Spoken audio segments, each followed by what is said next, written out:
Right, I've started the recording. Just one more second. Good morning.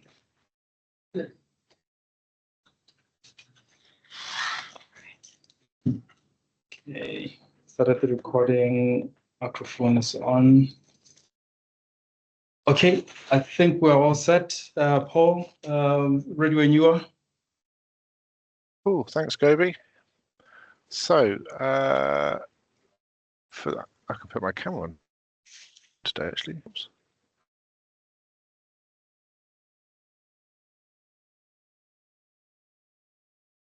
Oh, need to open the little hatch. There we go. Hello, everyone. So, my name is Paul Cripps. I'm from DSTL, which is the S&T bit in the Ministry of Defence. And a lot of my work focuses on geospatial information and ontologies, knowledge graphs, and such like. And what I'd like to put before you today for your consideration and thoughts is some work that's been going on both in OGC standards world and also in the wider government world. So that involves bringing together two different ontologies and making effective use of them.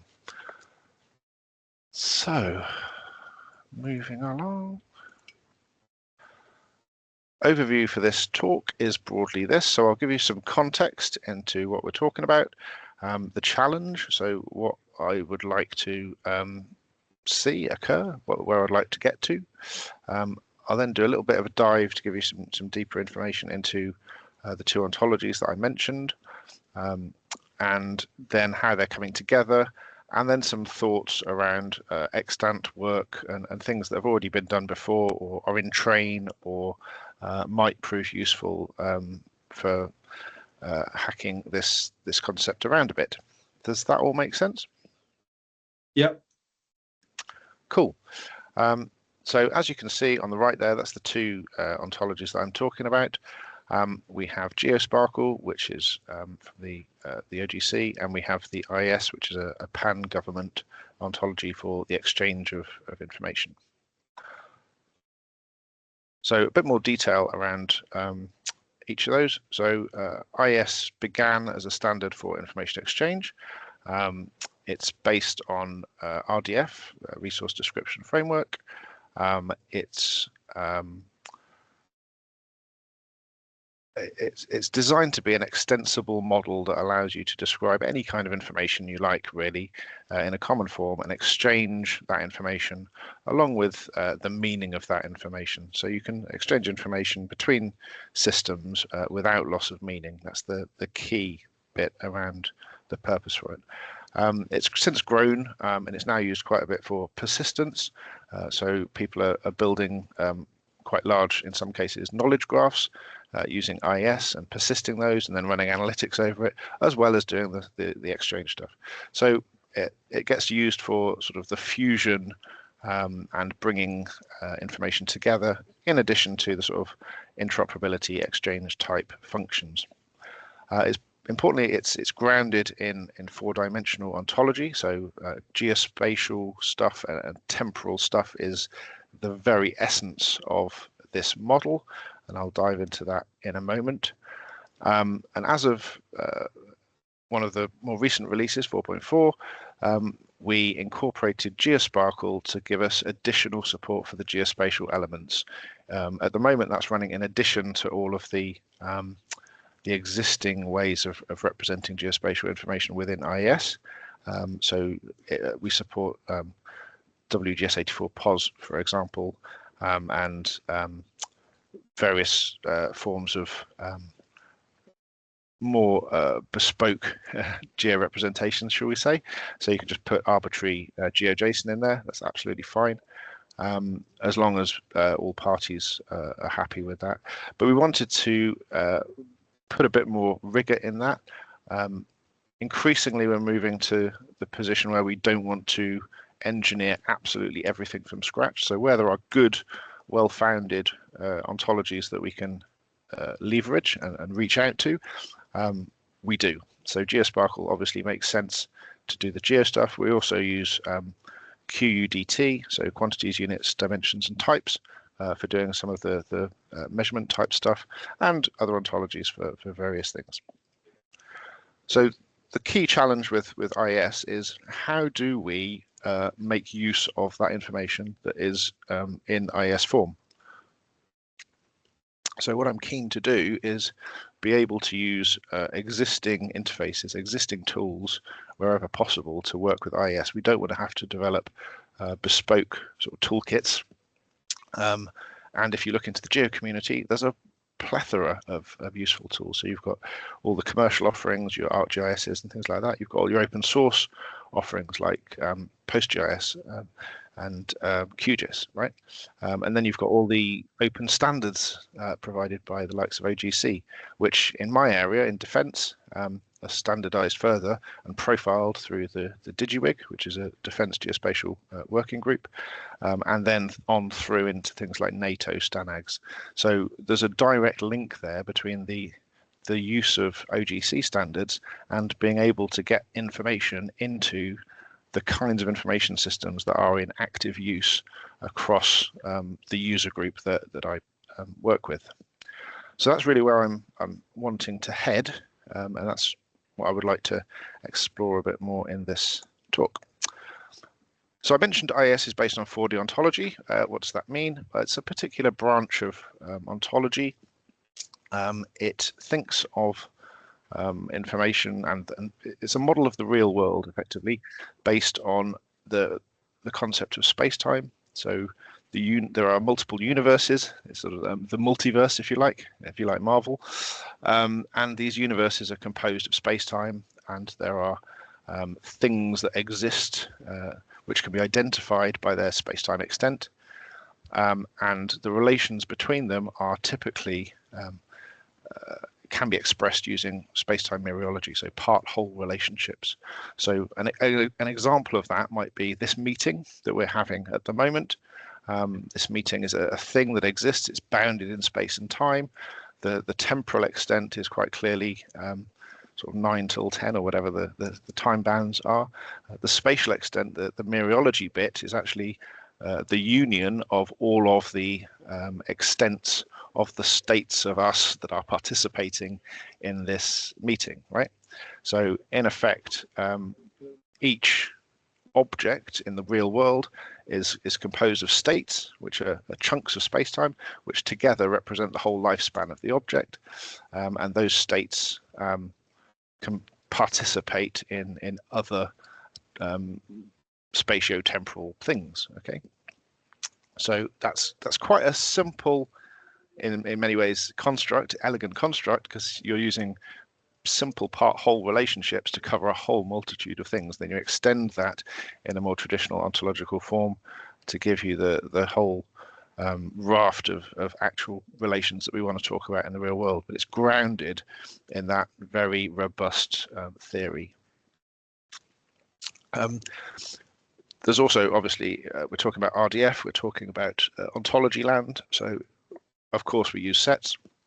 So characteristics are typically expressed using sets. So we could talk about the set of all red things, or the set of all cars, or the set of all computer scientists who specialize in geospatial information, those kinds of sets. And again, we can use power type constructs, so we can do sort of sets of sets and classes of classes, and that allows us to do typologies, again, in a very rigorous fashion. So that's the sort of scaffolding that IES is built out of. In terms of when that hits an actual computer, what does it look like? It's just an RDF graph. So as with most other ontologies and knowledge graphs, in the semantic knowledge graph space, it's an RDF graph composed of triples, composed of statements, subject, predicate, object. Okay, and there's wide support for those kinds of graphs now. So in the geospatial world, the oracles and the ArcGISs of this world obviously all support it. Open source projects like Jenna as well. So quick dive into what that looks like. So here we have what's called a space-time graph. So on the bottom axis is time, as we're moving through time there. And on the left, the y-axis, if you like, is space. And that's 3D space flattened into one axis. Okay, so we have the spatio-temporal extent of things as they move through time, and at various points in time, states of different things are one and the same by nature of their co-location, if you like. They have the same spatio-temporal extent, so they are the same thing. And that gets us out of lots of the criterion of identity problems that you see in many ontologies, because we're actually using the geospatial and the temporal components to uniquely identify the things in the real world about which we are concerned. So an example of that is in lots of ontologies, you might have the idea of roles as things in the real world, and people have some relationship with roles, and it all gets quite complicated depending on how you represent it. And getting temporality in there it can be quite awkward. Using that mereology and the state-based model, it all falls out very neatly. So we have, if you imagine, the orange line there is the state, the president of the United States thing in the real world. The blue line is Donald Trump. There's a bits at the beginning here when Donald Trump is different from the president, and then over here he's different from the president, and for a period of time there is a state of Donald Trump and a state of the president which are absolutely identical. They are one and the same, and that's how you express roles and this mereological construct in IES. And again, this is a similar example. So we have states of a guy called Fred here, and at different points in his life, he has different weights. So when he's born, he's very tiny. As he gets older, he grows, and as he gets older still, he grows even more. So those grey lines shooting up these particular periods, that is all of space for that particular time. Okay, and the blue line there is representing Fred's life. And those little coloured bits in the middle there are the states of Fred having that particular characteristic. Okay, and they fall into the set of all things that have that particular mass in kilograms. Bring that back to the geospatial bit. So here we have Fred going for a hospital visit, and this is where the mereology bit again plays in quite nicely. So for a period there, for that period in grey, Fred is part of the health center. He's there getting weighed in, and then he leaves and off he goes. Right. So that simple mereological part-whole relationship can express a whole bunch of relationships between things in the real world. One of which is the in-location property, which allows us to talk about the relationship between locations and other locations, and locations and other things in the real world. So we can talk about my toolbox is in the boot of my car. It's a perfectly valid geospatial relation between two things in the real world. Or we can talk about the obvious things like London, the city. What that looks like in terms of code. So over on the left here, we have some element, a thing in the real world, if you like, which is linked to a location by this in-location part-whole relationship. We then have this representation bit, which links us neatly across from things in the real world to how we represent those things in the real world, and then ultimately relate it to some kind of GeoJSON or well-known text or GML or whatever it is that sits on disk over there. And that is why we incorporated the GeoSPARQL model, because GeoSPARQL is not a million miles away from that. It's very, very close in terms of that philosophical thinking around features and geometries. So in GeoSPARQL, this is an overview of GeoSPARQL. We have the feature here, and then we have the geometry. So we have that distinction between the things that we want to map and work with in our geospatial information systems and the ways in which we represent them, which is the geometries over here. And above that, there's a superclass of spatial object, which is where all of the spatial relations occur. So we can talk about geometries having spatial relations to other geometries, or features having spatial relations to other features. That's all absolutely fine. So GeoSPARQL, as you can see here, is very neat. It's very compact. It's designed to focus purely on the geospatial aspects of information and be used within other ontologies. So if you look on the GeoSPARQL, the published standard, in the annexes there, you can see lots of different mappings and alignments where it's been used in the context of other ontologies. So things like the CDOC CRM use GeoSPARQL to do the spatial component. There's a mapping to basic formal ontology. So basic formal ontology can use GeoSPARQL to do the spatial component. And similarly, that's what we're trying to, or that's what we've done with IES. So we've effectively done a mapping, if you like. We've incorporated GeoSPARQL into the IES. So here we have the same IES concepts at the top there. So the location represented as a geo representation, which has a representation value, and that's analogous to features having geometries, and those geometries having serializations. So by doing these subproperty subclass relationships between the IES classes and the IES properties and the GeoSPARQL classes and the GeoSPARQL properties, we've effectively embedded GeoSPARQL into IES, so we can use the GeoSPARQL construct within an IES graph, which is great. So we've done the integration. We have data that uses this.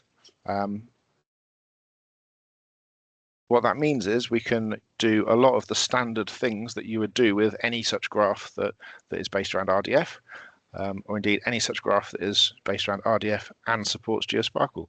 So if the GeoSPARQL classes and predicates are present in the data, we can use those as part of query patterns. If the endpoint itself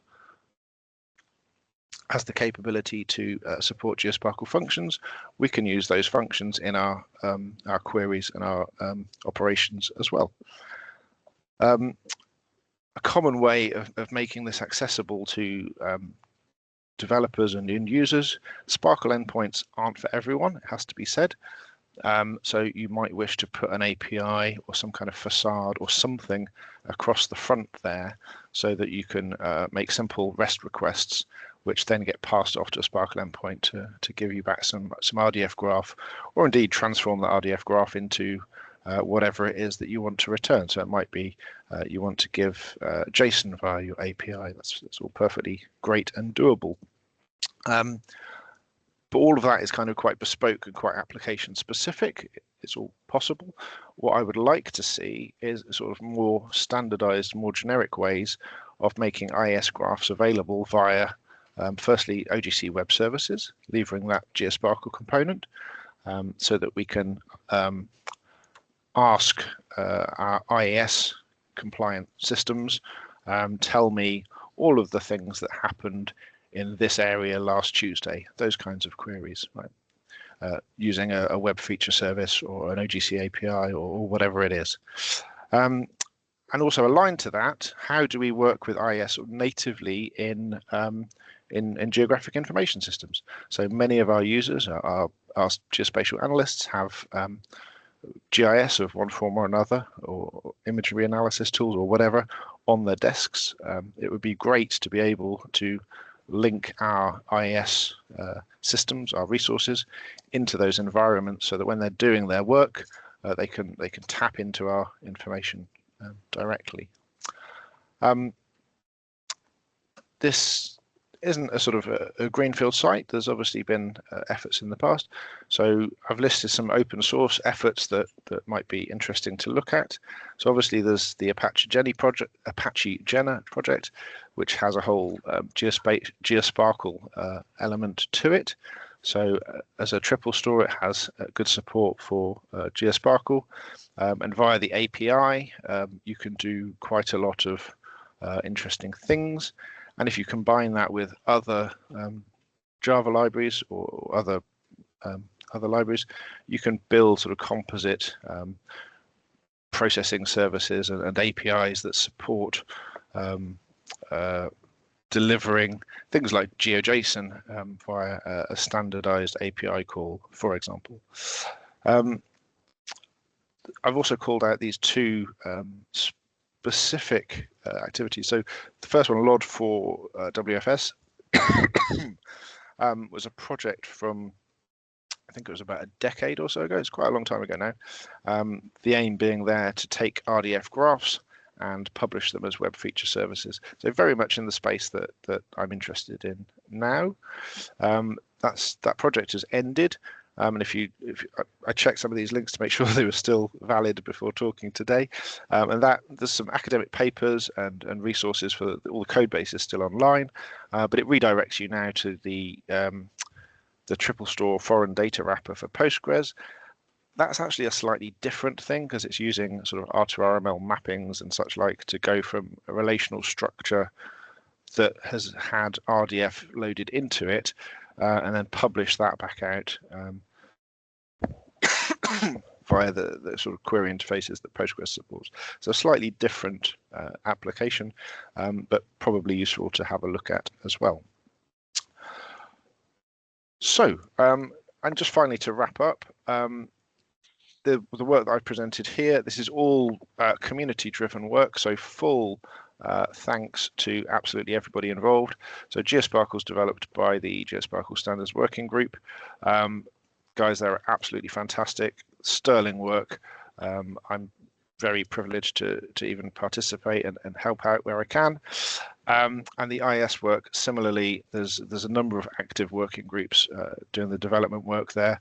I've called out some key people who have provided material that I've presented here in these slides.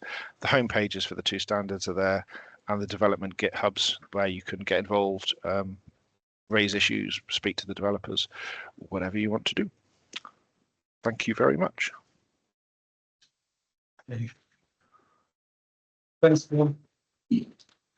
Thanks, Paul, for an excellent presentation. Are there any questions or comments for Paul? Okay. So, Paul, just with regard to the GeoSPARQL aspect of your presentation, I was wondering if you looked at any other implementations apart from the ones that are on there, because I mean I presume Matt Perry, I think he's with Oracle, so I presume maybe Oracle supports GeoSPARQL. So just wondering if So there's quite wide support for GeoSPARQL now in terms of being able to work with GeoSPARQL. So there's a whole list. If you look on the GeoSPARQL GitHub, part of the work that we did for the 1.1 release was look at all the implementers, and I think there was a couple of dozen implementers of one form or another. Oracle obviously is a big one. So Matt Perry, name check there. He works for Oracle. Oracle Spatial and Graph has had good GeoSPARQL support for many years now, and they also have very good support for OGC web services and stuff. So between the spatial bit and the graph bit, that could be a productive avenue to explore. I tried to keep what I was saying here mostly to the open source projects, simply because it's as part of a code hacky type environment, it's probably easier to work with open source projects than it is with commercial tools. But that's obviously, some of the commercial tools are absolutely incredibly good. So I wouldn't want to rule them out or close that off at all. Okay, yeah, no, understood. Any other questions or comments?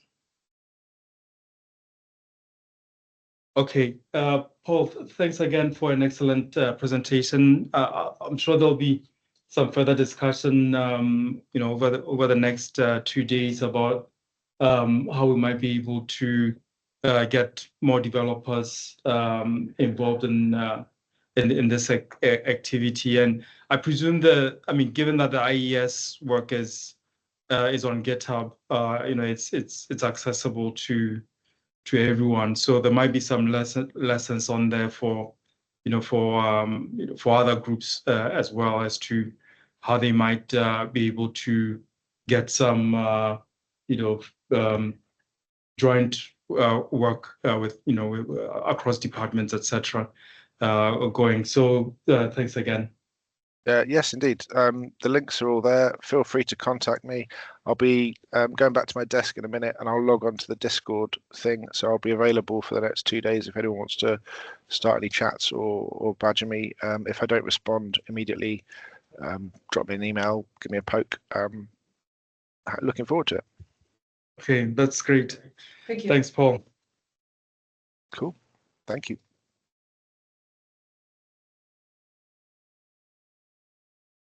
Okay, so the next talk is at 11, yeah.